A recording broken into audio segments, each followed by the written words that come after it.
Okay, so I recently dove into a story in Genesis about Joseph in the Bible. He's one of 12 brothers. So I'm basically going to be paraphrasing this story, but it's really interesting. I found it interesting. So basically, Joseph is one of 12 brothers.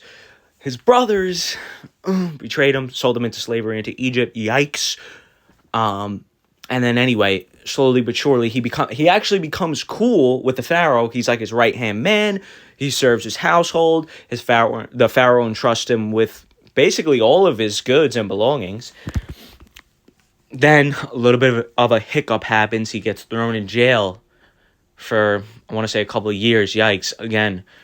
But then after a couple of years, the Pharaoh has a dream he needs interpreted. No one can interpret it. All the magic men or whatever around him, they can't interpret it. They're like common. And they're like, you know what? There's a guy in jail, Joseph. He can actually interpret this for you because he has the Spirit of God. Anyway, long story short, he interprets the dream for Pharaoh. He's like, listen, in 7 years, there's going to come a 7-year-long famine. So let's stock up on the food that we can. Egypt will be a powerhouse. We'll start selling all these foods when the time comes.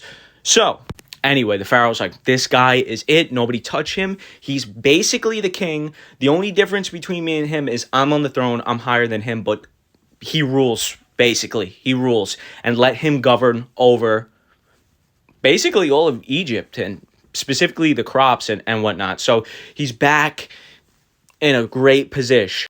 Long story short, famine comes. All of a sudden, his brothers pull up to Egypt. I don't think they were from Egypt. They pull up to Egypt. They need to buy, food. There's a famine. So, they encounter Joseph. They don't know it's his bro. They don't know that's their bro. He, disguises himself. He uses a translator to pretend he can't understand what they're saying. And he's like, all right, I'm going to give you the food. Sells them the food. They go back. They realize that the money was still in their bags, and they're like, oh no, this guy is going to arrest us because he thinks we stole. And also, we can't go back to him because next time we go back to him, we have to bring our younger brother, but our father absolutely loves him and doesn't want to give him up for anything. Long story short, they have to go back again. They convince their dad, listen, he won't sell us more food unless you let us go with the son. We promise nothing will happen. Long story short, he invites them in for dinner. They meet Joseph again. He wines and dines them, gives them all this food. They go back again. Not only do they still have the money, but they have a relic, a silver relic. It's in the youngest brother's bag. So then Joseph sends all the, officers, and they're like, whoever has the silver is getting arrested. They find the silver, bring him back to Joseph. Then, stay tuned for part 2.